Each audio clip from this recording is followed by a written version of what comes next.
السلام علیکم، آپ دیکھ رہے ہیں ہو کیا رہا ہے۔ میں ہوں Faisal Abbasi, group editor 92 news. Irshad Ahmad Arif سب ساتھ ہیں۔ شکریہ ارشاد صاحب آپ کا۔ پاکستانی قوم کے لیے آج کا دن یقینی طور پہ افسردہ ہے، کیونکہ گزشتہ روز جو کرکٹ میچ تھا پاکستان اور بھارت کا، پاکستان کو شکست ہوئی ہے۔ نہ صرف شکست ہوئی ہے، پاکستان کرکٹ ٹیم کی جو کارکردگی ہے وہ انتہائی مایوس کن رہی ہے۔ پاکستان کرکٹ ٹیم کے پلیئرز اپنی بوجھل اداؤں کے ساتھ، اپنی بڑی ناقص باڈی لینگویج کے ساتھ اور سب سے بڑھ کے انتہائی خراب کارکردگی کے ساتھ پاکستان کی قوم کو شدید مایوس کرنے میں کامیاب ہوئے ہیں۔ پاکستان کرکٹ کے بارے میں کہا جا رہا ہے کہ تقریباً یہ جو اب جس طرح کی کارکردگی پاکستان کرکٹ ٹیم دکھا رہی ہے، ایسی کبھی نہیں دکھائی گئی ہے۔ یہ دوسرا بڑا آئی سی سی ایونٹ ہے جس سے باہر ہوئے ہیں ہم۔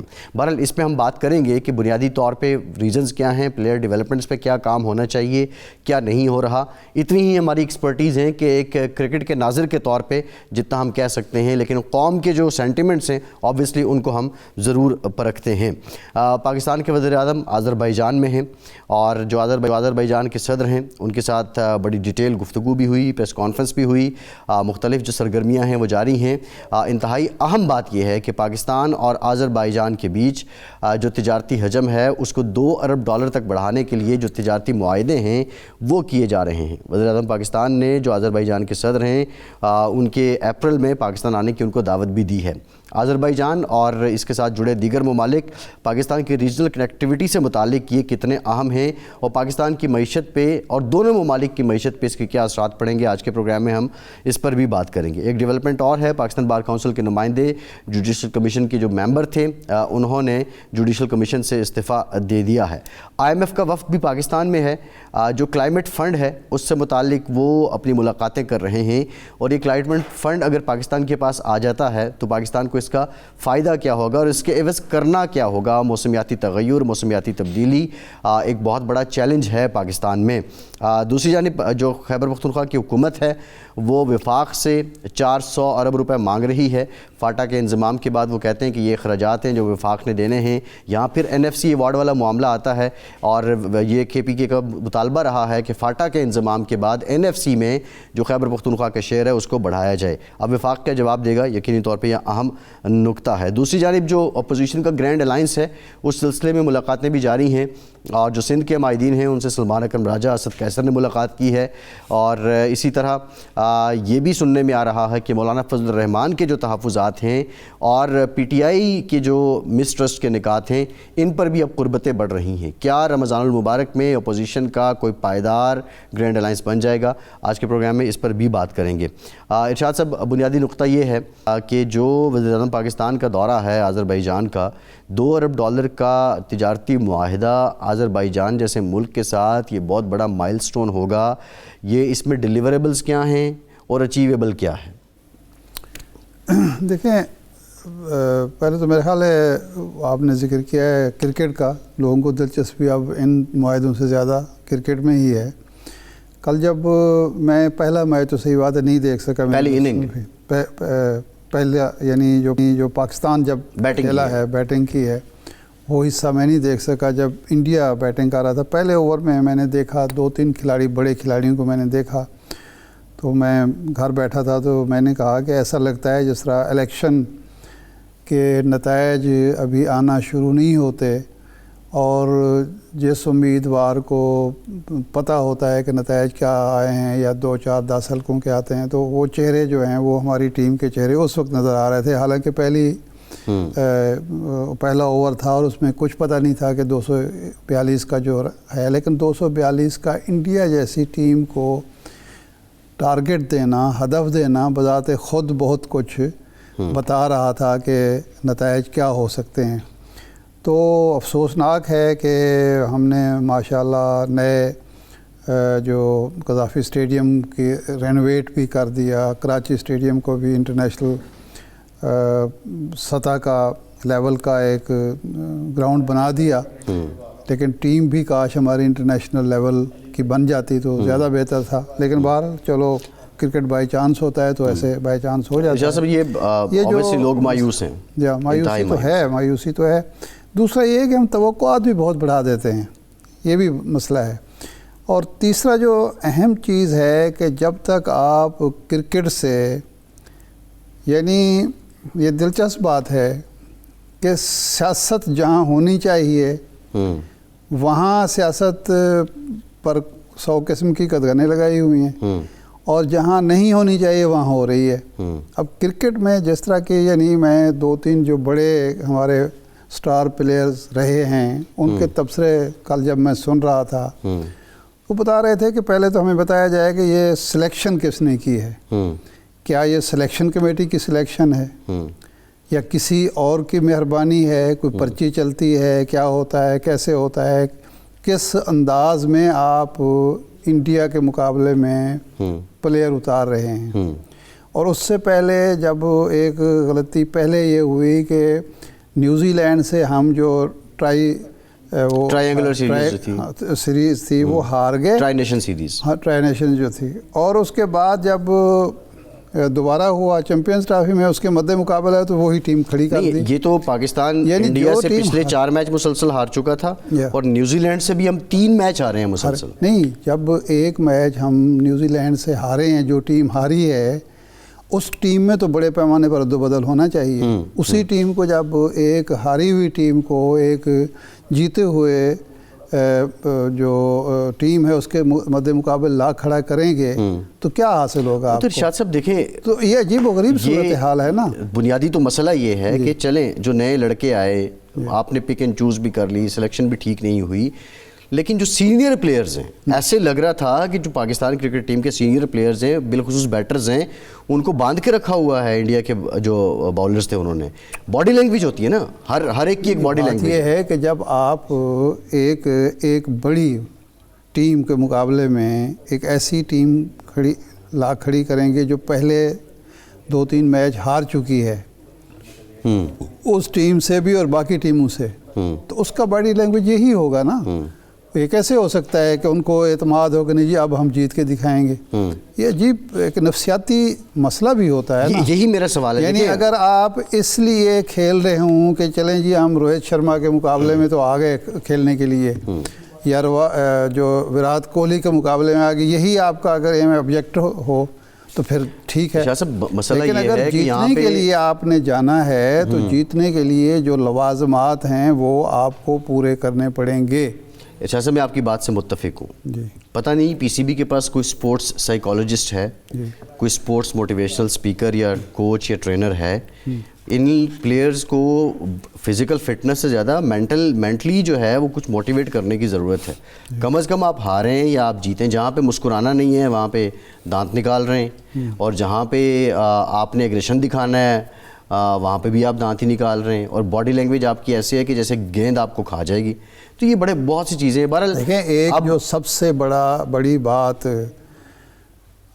ہمیشہ کہی گئی اور اس شخص نے کہی جو ورلڈ کپ ونر ہے، کہ ہماری ٹیم جب تیار کی جاتی ہے تو پریشر برداشت کرنے کی اہلیت اس میں پیدا نہیں کی جاتی، کہ جو چیمپئن ٹرافی ہوتی ہے یا ورلڈ کپ کا جو میچز ہوتے ہیں وہاں آپ کی جو کھیلنے کی صلاحیت سے زیادہ سب سے زیادہ امپورٹنٹ چیز ہوتی ہے کہ آپ کے اندر اعتماد کتنا ہے، پریشر برداشت کرنے کی اہلیت کتنا ہے۔ جب تک وہ پیدا نہیں کریں گے اس وقت تک آپ اس بھی کھلاڑی کو، بڑے سے بڑے کھلاڑی کو جب کھڑا کر دیں گے تو یہ تو خیر ارشاد صاحب ٹیم نے جو کھیلا، لیکن اب ہماری دعا یہ ہے کہ چیمپئنز ٹرافی جو پاکستان میں جاری ہے یہ ایونٹ کامیابی کے ساتھ، عافیت کے ساتھ اختتام پذیر ہو۔ اور انٹرسٹنگلی بھارتی میڈیا جو ہے اس پہ بڑا پروپیگنڈا بھی کر رہا ہے، پاکستان میں یہ ایونٹ جو ہے وہ کامیابی کے ساتھ اپنے اختتام کو پہنچے۔ ایک بریک لیتے ہیں، بریک کے بعد واپس آئیں گے، پاکستان کی معیشت کی بات کریں گے، ہمارے ساتھ رہیے۔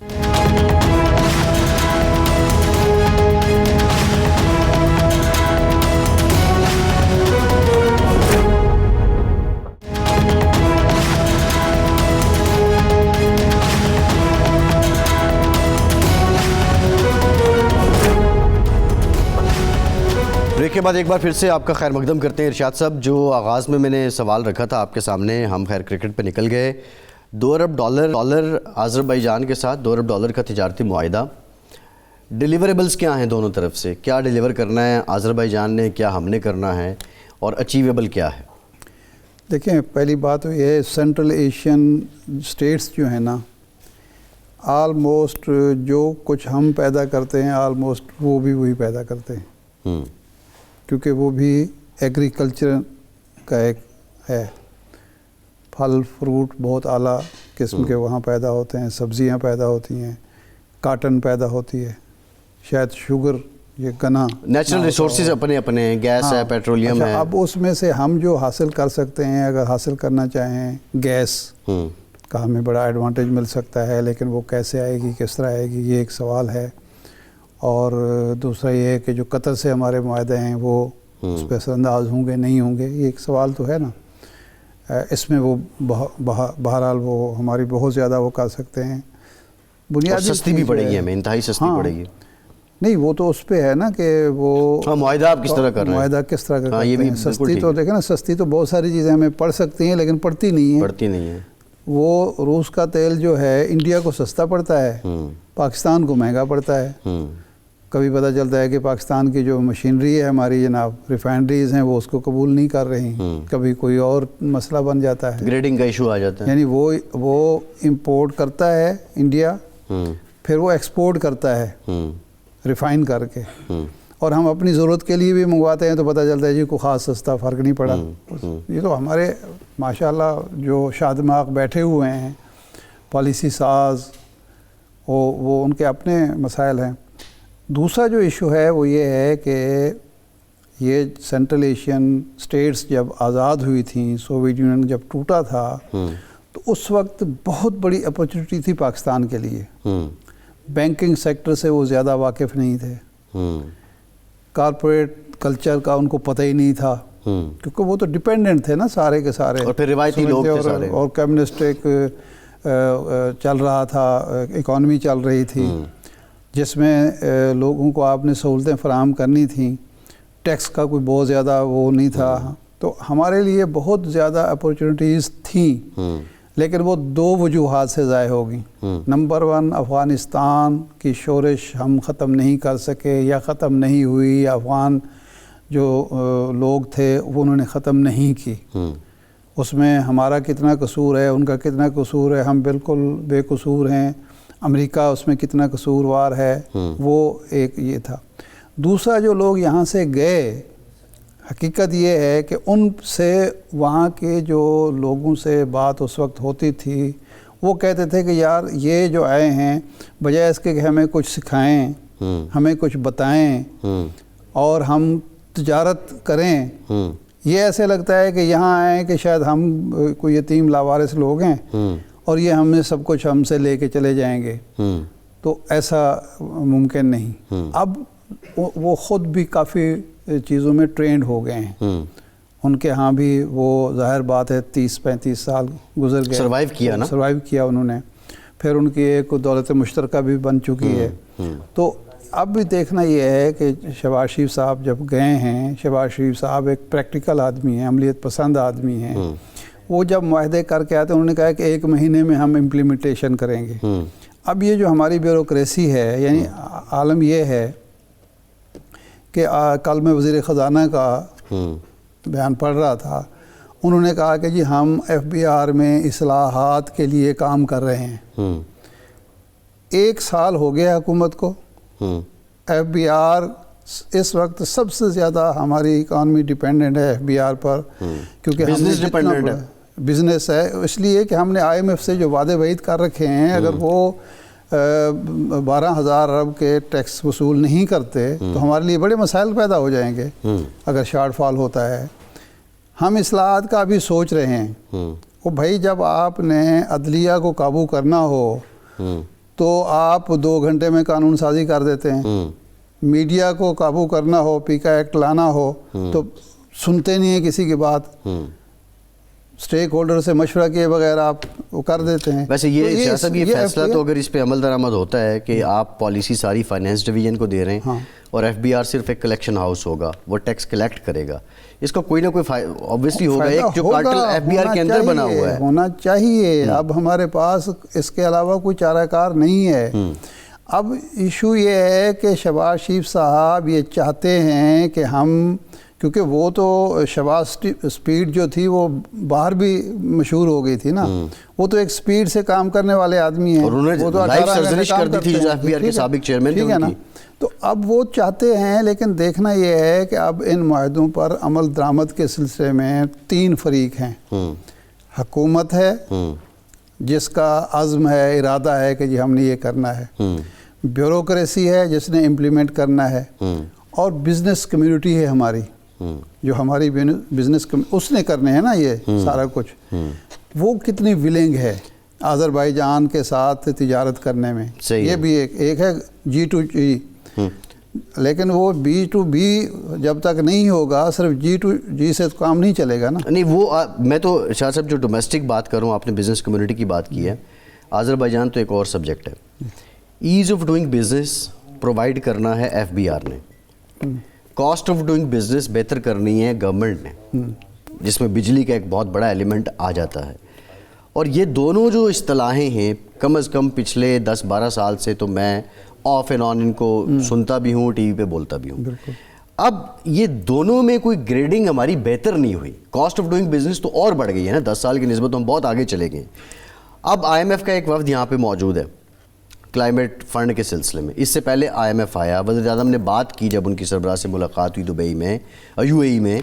انہوں نے کہا کہ ہم بجلی سستی کرنا چاہتے ہیں. انہوں نے کہا آپ اپنی فیزیبلٹی ہمیں دیں اپنا. کیا میرا سوال یہ ہے کہ جن IPPs کے ساتھ ہم نے معاہدے ری نیگوشیٹ کر لیے ہیں, ری ریٹرن کر لیے ہیں, اس کی بیس پہ حکومت کو اتنی بچت ہو رہی ہے کہ وہ بجلی 15 روپے یا 10 روپے فی یونٹ سستی کرے گی؟ دیکھیں ابھی تک تو گورنمنٹ کی طرف, جب جس دن ایسا گورنمنٹ کر لے گی وہ اعلان بھی کر دے گی. اس کا مطلب ابھی تک نہیں ہوا ہوتا تو وہ اعلان بھی ہو چکا ہوتا. خواہش ضرور ہے. ہمارے یہاں پرابلم کیا ہے, مجھے یاد ہے کہ چودھری پرویز الہی صاحب وزیر اعلیٰ تھے پنجاب کے, لائف سٹاک کے شعبے میں ہمیں کوئی $25 کروڑ کی ملی ایک گرانٹ. اب مجھے یہ یاد نہیں کہ وہ اٹلی کی طرف سے تھی یا جرمنی کی طرف سے تھی, ان 2 ممالک میں سے تھی. اور گورنر تھے خالد مقبول صاحب.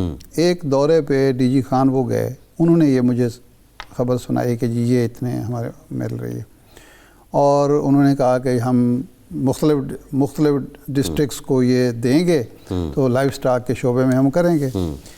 سال بعد غالباً مجھے ملاقات کا موقع ملا تو میں نے ان سے پوچھا کیا ہوا. کہتے یار بڑی مایوسی ہوئی ہے کہ ہم اس پہ جو کچھ ہمیں کرنا چاہیے تھا وہ ہم کر نہیں پائے.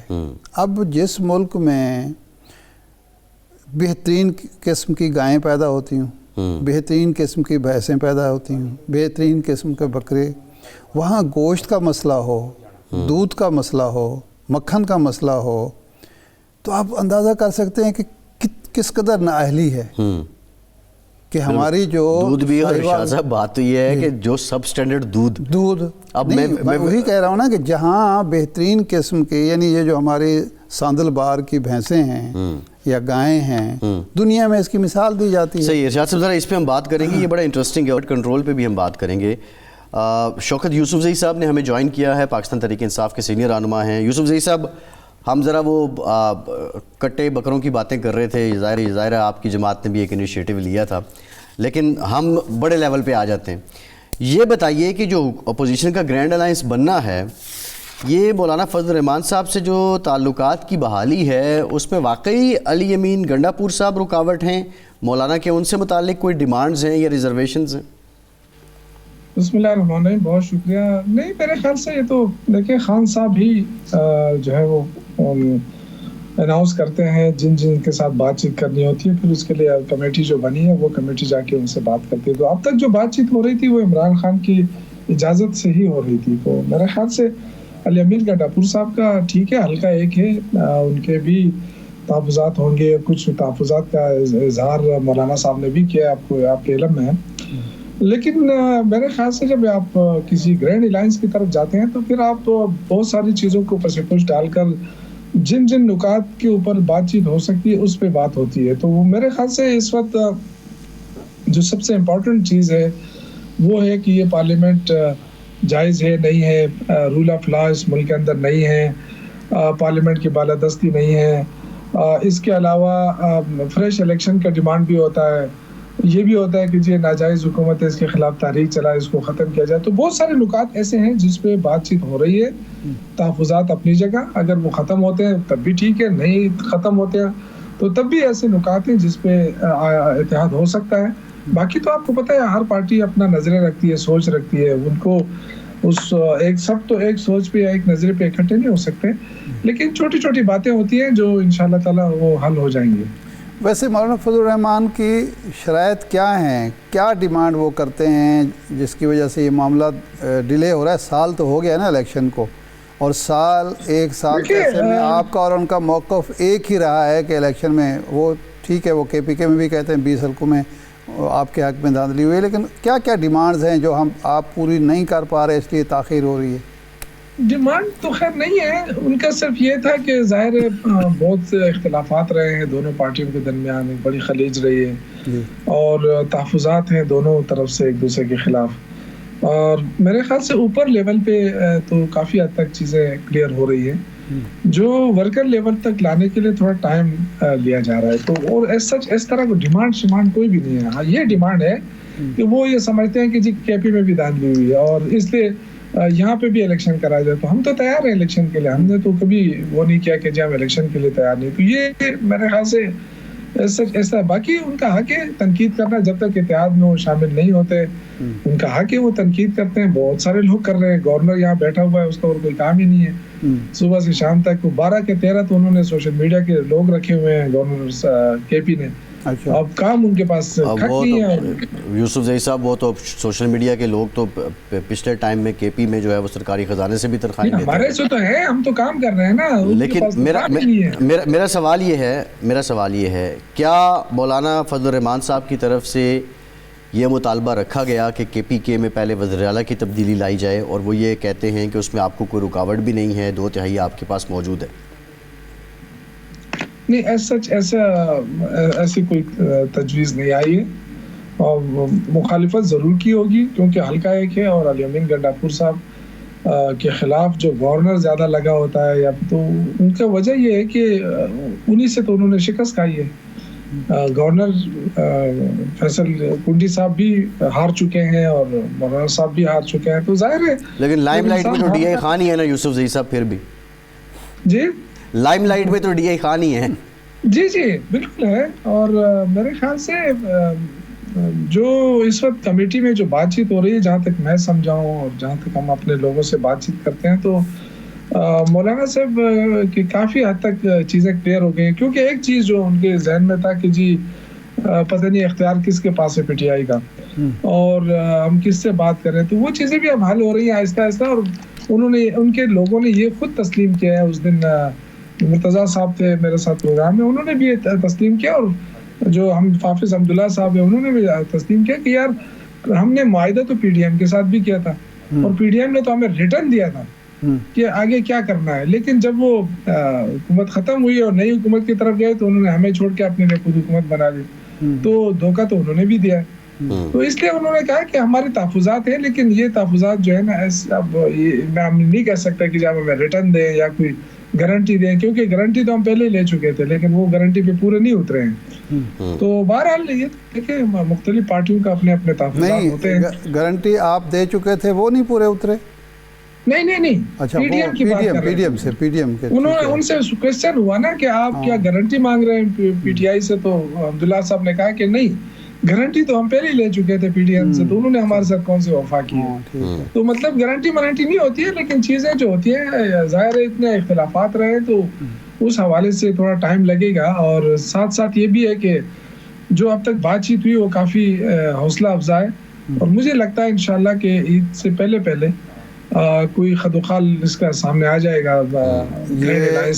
علی امین گنڈاپور صاحب اور کئی لوگ یہ کہہ رہے تھے کہ ہمارے دوسری طرف جو رابطے ہیں وہ بھی بہت حوصلہ افزا ہیں، بلکہ علی امین گنڈاپور صاحب نے کہا جی 99% معاملات طے ہو گئے ہیں، وہ بھی کچھ نہیں ہوا. تو یہ بھی اسی طرح کی حوصلہ افزائی تو نہیں ہے کہ یہ بھی پتہ چلے؟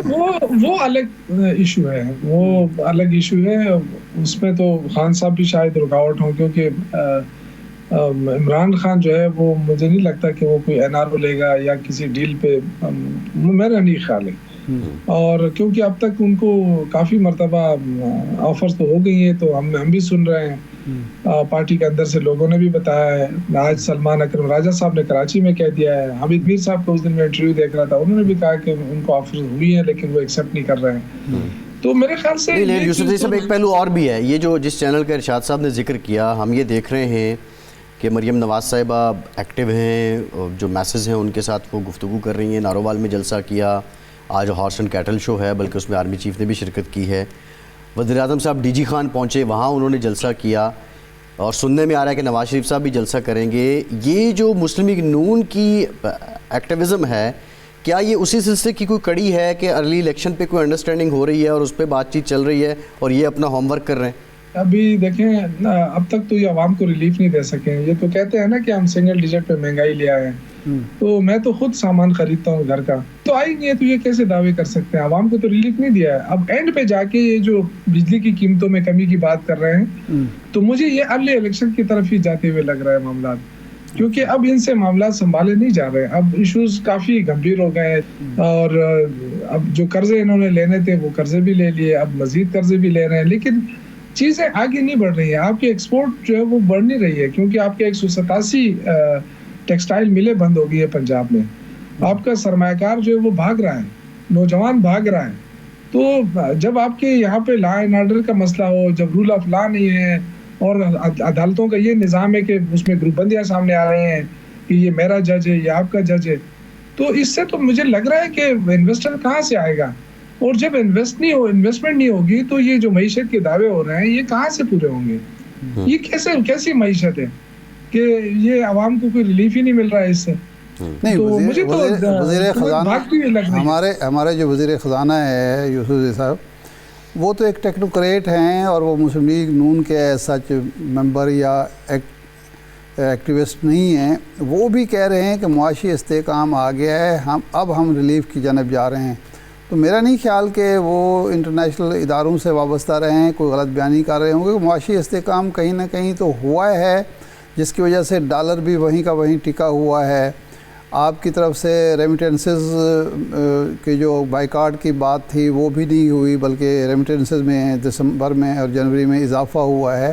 تو معاشی استحکام نظر تو آ رہا ہے. دیکھیں، آپ اگر اس کو معاشی استحکام کہیں گے کہ جی انہوں نے قرضے لیے ہیں، ابھی تک تو 27,000 ارب کا قرضہ تو لیا ہے نا، اور اگر یہ معاشی استحکام ہے تو پھر 1 ارب ڈالر کا قرضہ اور کیوں لے رہے ہیں؟ دیکھیں، آپ نے موٹر وے تو بنا دیے، اب نئے موٹر وے تو نہیں بنے نا، وہی پرانے موٹر وے ہیں. ان موٹر وے کے ساتھ آپ نے کیا کر دیا؟ غریب آدمی تو آپ سفر نہیں کر سکتا. اب یہاں سے میں جاؤں گا اسلام آباد تو مجھے 1000 روپے دینے پڑیں گے. میں کیسے موٹر وے پہ جاؤں؟ پھر میں جی ٹی روڈ کیوں نہ استعمال کروں؟ تو اس طرح بہت سارے غریب بہت شوکت صاحب، موٹر وے پہ تو کیوں میں لگنا پڑتا ہے ٹول پلازا پہ. لیکن جو بنیادی سوال ہے میرا، جو آپ سے سوال ہے، آپ کہتے تھے کہ یہ پبلک میں نہیں جا سکیں گے، یہ عوام کو منہ نہیں لگا سکیں گے، یہ نکل کے دکھائیں. اب تو وہ نکل بھی رہے ہیں اور کوئی ری ایکشن بھی نہیں آ رہا ہے، اور لوگ ان کے قافلے میں لوگ ایک نظر آتا ہے. یہ ایسا لاوا ہے نا، یہ ایسا لاوا ہے کہ یہ کسی وقت بھی پھٹ سکتا ہے. لوگوں کے اوپر گھروں پہ چھاپے مارے جا رہے ہیں ابھی تک، اور جو حال کیا ہے انہوں نے سیاسی لوگوں کا، اسپیشلی پی ٹی آئی کا، کہ اب حامد رضا صاحب کو دیکھیں، ان کے گھر پہ ابھی تک چھاپے مارے جا رہے ہیں. تو انہوں نے خوف کی فضا قائم کی، لیکن الیکشن میں جب آپ جائیں گے نا تو پھر پتہ چلے گا. اچھا، اور وہ 8 فروری کو بھی دیکھ لیا گیا. صحیح ہے. دوسری جانب آپ کا جو ہاؤس ہے وہ بالکل بھی ان آرڈر نہیں ہے. شیر افضل مروت صاحب کو نکالا گیا. شیر افضل مروت صاحب جب سے نکلے ہیں وہ ٹی وی انٹرویوز میں آ کے وہ الزام لگا رہے ہیں یا راز افشا کر رہے ہیں جو بلو دا بیلٹ ہیں. آپ نے ان کی گفتگو سنی ہوگی کہ مخصوص نشستوں میں پی ٹی آئی کی جو خواتین منتخب ہوتی ہیں اس سے متعلق جو ریمارکس ہیں. آپ نہیں سمجھتے کہ پارٹی کی موجودہ جو قیادت ہے یہ اس کی ناکامی ہے کہ وہ شیر افضل مروت کو ہینڈل نہیں کر سکے؟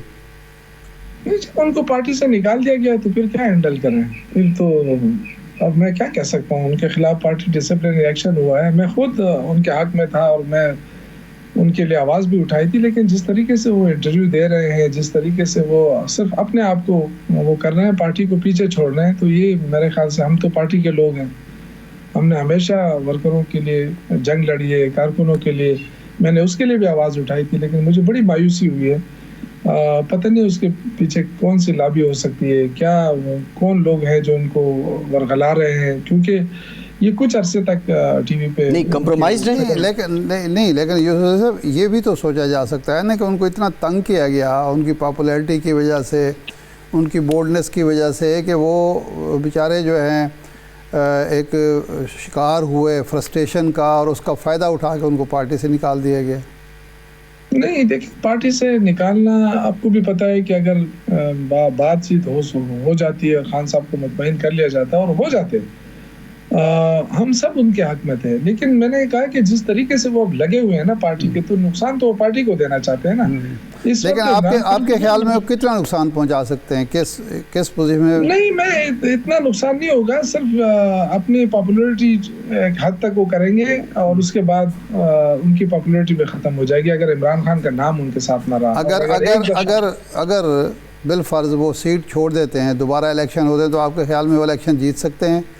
سوال ہی نہیں پیدا ہوتا. لیکن میں ہماری کوشش ہے کہ شیر افضل مروت ایک اچھا ورکر ہے اور ایک مخلص ورکر میں سمجھ سکتا ہوں, اور کوشش ہوگی کہ ان کو پارٹی کے اندر رکھا جائے. لیکن اگر وہ خود نہیں رہنا چاہتے تو ان کی مرضی ہے, پھر ہم تو پھر کچھ نہیں کر سکتے, کیونکہ عمران خان نے ڈیسیجن لیا. اب عمران خان کا ڈیسیجن تو غلط ہم نہیں کہہ سکتے, لیکن ہم یہ کر سکتے تھے کہ ہم منت سماجت کر سکتے تھے خان صاحب کی, پارٹی کی لیڈرشپ کو, کہ نظر ثانی کی جائے. لیکن اب وہ بات نظر ثانی تک پہنچنے ہی نہیں دے رہے ہیں. نہیں, اب اس میں یوسف جی صاحب آپ نہیں سمجھتے, ایک میڈیا یوٹیلیٹی بہت اچھی ہو سکتی تھی ان کی, وہ ایک فیس تھے, آئیکن بن چکے تھے میڈیا کے حوالے سے فی زمانہ جو میڈیا, آپ خود میڈیا کے پرسن ہیں, تو ان کی جو موجودہ سیاسی کمیٹی ہے یا قیادت ہے, ان کو شیر افضل مروت کو اس ڈگر میں استعمال کرنا چاہیے تھا, ان کی جو صلاحیت ہے اس سے فائدہ اٹھانا چاہیے تھا. اس میں ناکام نہیں رہی آپ کی سیاسی کمیٹی یا سیاسی قیادت؟ دیکھیں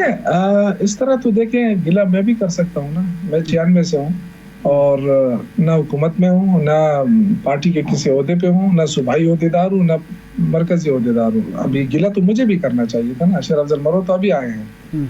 لیکن بات یہ ہے نا کہ یہ پارٹی کا فیصلہ ہوتا ہے, ہمیں پارٹی کے فیصلے کو اون کرنا چاہیے. یہی تو جمہوریت ہے, اور یہی سیاسی ورکر کو سیکھنا چاہیے کہ وہ خود اپنے لیے ڈیمانڈ نہیں کر سکتا ہے کہ مجھے یہ دو کیونکہ میری یہ قربانی ہے. جب وہ اس پہ آ جائے گا تو پھر وہ قربانی جو ہے وہ کویسچن ہو جاتی ہے.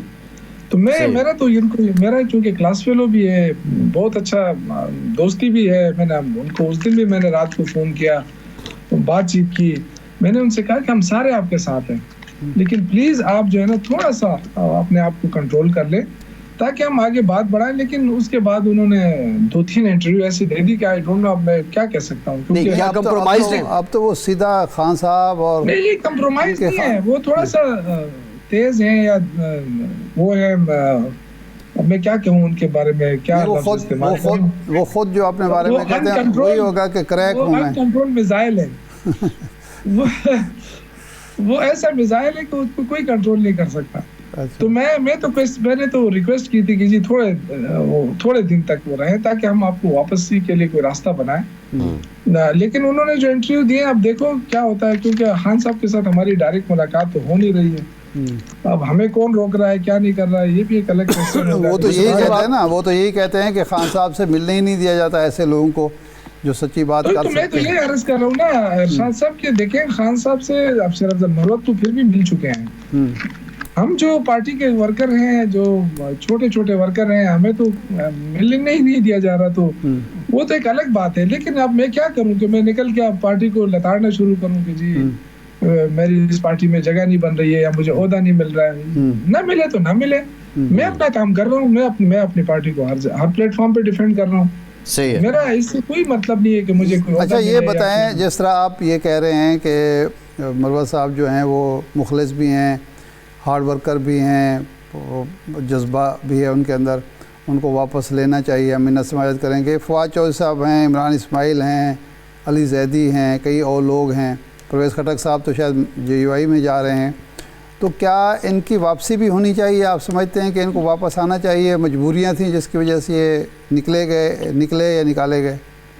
دیکھیں اس میں تو کوئی شک نہیں ہے, ارشاد صاحب کہ یہ مجبوری کے تحت نکلے ہیں, اس میں تو کوئی شک ہی نہیں ہے.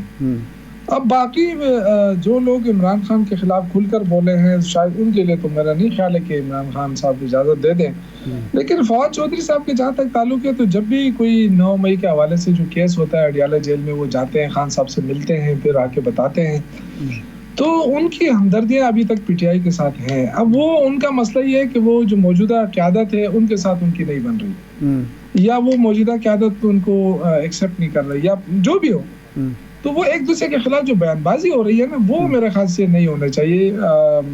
اس پہ مجھے نہیں پتا کہ خان صاحب کیا رائے رکھتے ہیں، اب ظاہر ہے کیونکہ فیصلہ خان صاحب نہیں کرنا ہے۔ نہیں، بنیادی جو نکتہ ہے یوسف زئی صاحب، جو شیر افضل مروت صاحب بھی بات کرتے تھے، وہ کہتے تھے کہ پی ٹی آئی کو اپنے آئین پہ تو عمل کرنا چاہیے۔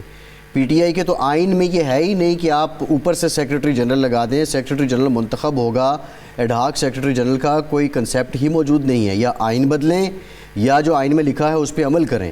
تو یہ اس طرح کی جب وہ ٹیکنیکلی ان پرنسپل بات کرتے تھے تو یہ کیا وہ آپ سمجھتے ہیں کہ اصول کے تحت ہی بات کر رہے ہوتے تھے یا ذاتی اناد کے تحت بات کرتے تھے؟ دیکھیں اب یہ جو ہے نا یہ ایشو، اب یہ تو دیکھیں اس وقت عمران خان جیل میں ہے، اور آپ کو بھی پتہ ہے کہ ہمارے کس طرح معاملات ہوئے ہیں، ہمارے نہ تو ہمارے انٹرا پارٹی الیکشن کو مانا جاتا ہے، حالانکہ ہم نے دیگر سیاسی پارٹیاں جو انٹرا پارٹی الیکشن کراتی ہے وہ کون سا اس سے بہتر کراتی ہیں، لیکن ہمارا تو کوئی چیز ہماری مانی نہیں جاتی ہے۔ تو ان حالات میں اگر عمران خان نے وقتی طور پہ کوئی فیصلہ کیا تو میں کیسے اٹھ کے کہوں کہ جی عمران خان نے یہ فیصلہ غلط کیا ہے، اور تو یہ بہت ساری چیزیں، اب یہ دیکھیں یہ تو ڈائریکٹ عمران خان کے اوپر ہی تنقید ہوئی نا، اور کون کس نے کیا ہے؟ سلمان اکرم راجہ صاحب کو کوئی بیرسٹر گور نے تو نہیں لگایا ہے، ناصر کیسر نے لگایا ہے، تو تنقید کس پہ ہو رہی ہے؟ نہیں، آپ جمہوری جماعت ہیں، جمہوریت میں تو تنقید کی اجازت ہے، بھلے ہی وہ لیڈر پہ کیوں نہ ہو۔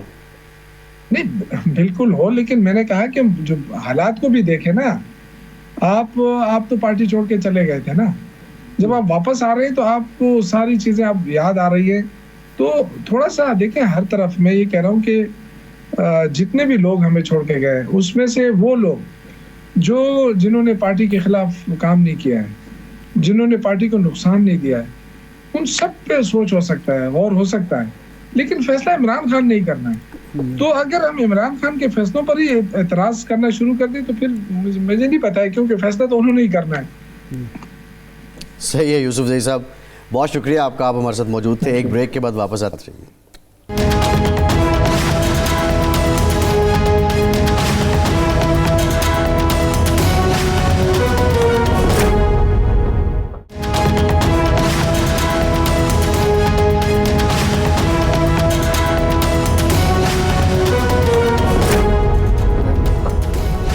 بریک کے بعد ایک بار پھر سے آپ کو خوش آمدید کہیں گے۔ ارشاد صاحب، یہ جو گرینڈ الائنس ہے، رمضان المبارک کی آمد ہے، کیا اس میں یہ طے ہو جائیں گے معاملات؟ اور کوئی پھر آگے گرمیوں کا موسم بھی ہے، ویسے مولانا فضل الرحمان اس معاملے میں چوزی بھی ہیں کہ وہ موسم دیکھ کے تحریک پہ نکلتے ہیں، تو آگے مئی جون تک حدت بڑھ جائے گی، گرینڈ الائنس سڑکوں پہ ہوگی، یا ابھی گرینڈ الائنس بنتے بنتے ہی بڑی عید آ جائے گی؟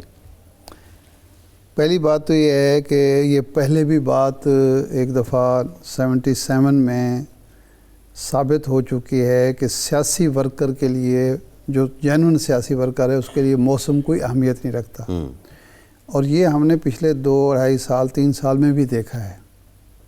77 میں جب تحریک شروع ہوئی تھی، مارچ میں شروع ہوئی تھی، اس میں مئی بھی آیا تھا، جون بھی آیا تھا، اور 4 جولائی تک وہ تحریک چلی تھی، اور 4 جولائی کو مارشل لا نافذ ہوا تو وہ تحریک ختم ہو گئی، اور پچھلے سال بھی ہم نے دیکھا ہے، اس سے پچھلے سال بھی دیکھا ہے۔ تو یہ بات تو نہیں ہے۔ ایشوز جو ہیں وہ یہ ہے کہ میں آج اتفاق سے پڑھ رہا تھا تو ایک حدیث پاک میری نظر سے گزری، جس میں کہا گیا کہ محبت میں اور نفرت میں، محبت میں اور جنگ میں، لڑائی میں، جھگڑے میں اس قدر انتہائی پسندی پر نہ اترو، اور اس قدر جو ہے معاملہ نہ بڑھاؤ کہ پھر مشکل ہو جائے کہ اگر آپ کی دوستی جو ہے وہ اگر متاثر ہوتی ہے، آپ دشمن بنتے ہیں، تو آپ کے لیے وہ ساری چیزیں، رازداری جو ہوگی اس کی وجہ سے آپ کو زیادہ نقصان پہنچے، یا اگر دشمن ہے اور دوست بننے ہیں تو پھر آپ کی وہی جو باتیں ہیں وہ آپ کے لیے راستے میں رکاوٹ کھڑی کر دیں. تو دیکھیں اس وقت جو مسئلہ ہوا ہے، مولانا نے جو زبان استعمال کی اور عمران خان صاحب اور ان کے ساتھی مولانا کے بارے میں جو زبان استعمال کرتے تھے، وہ جو جن القابات سے نوازتے یہ تھے، صاحب آپ نے ویسے سے حدیث کوٹ کی ہے، لیکن سیاسی جو حوالہ جات ہیں اس میں یہ بھی سننے میں ہے کہ شملہ معاہدے کے وقت بھٹو صاحب اور اندرا گاندھی کے بیچ میں جو مکالمہ تھا اس میں بھی ایسی بات ہوئی تھی کہ دشمنی کو اس حد تک نہ بڑھاؤ کہ جب دوبارہ آنکھ ملانے کا موقع آئے تو تم آنکھ نہ ملا سکو. بالکل. یہ جی تو نہیں دیکھیں نا، اس وقت بھٹو صاحب نے جو زبان استعمال کی اندرا گاندھی کے بارے میں، تو وہاں قذافی اسٹیڈیم میں ظاہر بات ہے وہ ناروا تھی، اور وہ تو خیر چلو ایک دشمن ملک کے وزیر اعظم کے بارے میں تھا نا. یہ تو ایک ملک کے دو شہری، دو سیاستدان، ایک پاپولر لیڈر ہے، دوسرا مذہبی سیاستدان ہے، پاپولر ہے اپنے حلقے میں بہت زیادہ، اور وہ ایک جو ہے وہ اس کو اب دہرانے کی ضرورت نہیں ہے جو ایک دوسرے کے بارے میں. تو اب وہ بھی ایک مسئلہ ہے. اب لیڈر جو ہے وہ تو معاف کر دیتا ہے ایک دوسرے کو، لیکن جو ورکر ہے، جو کارکن ہے، وہ تو معاف کرنے کے لیے تیار نہیں ہے. جو مواد بھرا ہوا ہے ذہنوں میں وہ تو نکلے گا نہیں. اس پہ قائم ہے.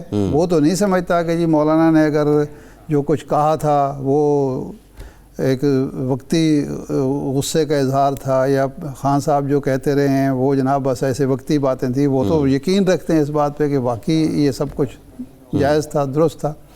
تو ایک تو یہ رکاوٹ ہے. دوسرا یہ ہے کہ اتفاق سے جو مولانا کا حلقہ انتخاب ہے، یعنی صرف ذاتی نہیں، جماعت کا، پشتون بیلٹ ہے نا بلوچستان کی اور کے پی کے، وہی حلقہ ہے عمران خان کا. تو یہ بھی ایک مسئلہ ہے ان دونوں کے لیے. ہاں، میاں والی جو ہے وہ ایک مکس کلچر ہے، ڈی اے خان ایک مکس کلچر ہے. بالکل صحیح ہے. اچھا، تیسرا جو ایشو ہے وہ یہ ہے کہ عمران خان یا پی ٹی آئی اس وقت کیا دینے کی پوزیشن میں ہے مولانا کو، اور حکومت کیا دینے کی پوزیشن میں ہے. یہ بھی ایک چیز ہے. اچھا، مولانا جو ہیں وہ تو برملا یہ کہتے ہیں کہ ہم سیاست جو ہے وہ اقتدار کے لیے کرتے ہیں، ہمارا جو دینی کام ہے وہ اپنے مدارس میں اور مساجد میں کرتے ہیں. سیاست ہم کرتے ہیں کہ بھی ہم اقتدار میں آئیں، اختیار ہو ہمارے پاس، ہم لوگوں کے کام آئیں، اپنے جو حلقہ انتخاب ہے، جو پیروکار ہیں، ان کو کوئی فائدہ پہنچا سکتے ہیں جائز وہ پہنچائیں، اپنے مسلک کو کوئی فائدہ پہنچا سکتے ہیں وہ پہنچائیں. تو ہم تو اس لیے سیاست کرتے ہیں. وہ اس طرح کی نظریاتی سیاست ہم نہیں کرتے کہ جناب بس صرف لڑتے چلے جانا ہے. تو یہ بھی ایک چیز ہے. لیکن جو ایک سال سے الیکشن کے بعد صورتحال حکومت نے پیدا کی ہوئی ہے، وہ میرا خیال ہے کہ گرینڈ الائنس کے لیے فضا ہموار کر رہی ہے، یا فضا سازگار کر رہی ہے. کیسے ادھر سے پی ٹی آئی والے اٹھ کے جاتے ہیں، وزیر اعظم صاحب مولانا کے ہاں پہنچ جاتے ہیں لیکن خالی ہاتھ واپس آئے ہیں نا. اس کی وجہ یہ ہے کہ اگر مہنگائی جس سطح پہ ہے، اگر بے روزگاری جس سطح پہ ہے، بد امنی خاص طور پر ان علاقوں میں جہاں مولانا کا حلقہ اثر ہے، جی ڈی اے کا حلقہ اثر ہے اندرون سندھ میں، یعنی بد امنی سے مراد صرف دہشت گردی نہیں ہے، لا اینڈ آرڈر بھی ہے، لا اینڈ آرڈر سچویشن ہے. کراچی کے حالات اگر کچے کے مسائل ہیں، کچے کے مسائل ہیں. اوورآل بھی جو جاگیردار وڈیرے ظلم کر رہے ہیں وہ تو یہ تو پرائمریلی جو ہے تو صوبائی گورنمنٹس کا کام ہے. صوبائی حکومت دیکھیں، صوبائی حکومت جو ہے پیپلز پارٹی کی ہے نا. کراچی میں سندھ میں پیپلز پارٹی کی ہے. تو سندھ کے پی کے میں تو پی ٹی آئی کی ہے. کے پی کے میں پی ٹی آئی کی ہے. پی ٹی آئی جو ملبہ ڈالتی ہے کہ جی ہمیں مثلا یہ 400 ارب روپے جو مانگ رہے ہیں کہ آپ نے فاٹا کا انضمام کیا، آپ نے طے کیا کہ وفاق پیسے ڈالے گا، تینوں صوبے بھی پیسے دیں گے، یہ طے ہوا تھا نا، وہ آپ نہیں دے رہے. لیکن وفاق کہتے ہیں جو 200 ارب ڈالر پہلے دیے ہیں وہ کدھر لگائیں، یہ تو بتاؤ. یہ بیٹھ کے طے کر لیں نا. عوام کا کیا قصور ہے؟ یہ قصور عوام کا. میں تو عوام کی بات کر رہا ہوں کہ عوام کے جو سازگار ماحول بن رہا ہے وہ عوام کی سطح پر ان 3 وجوہات سے بن رہا ہے. مہنگائی کی وجہ سے، بے روزگاری کی وجہ سے،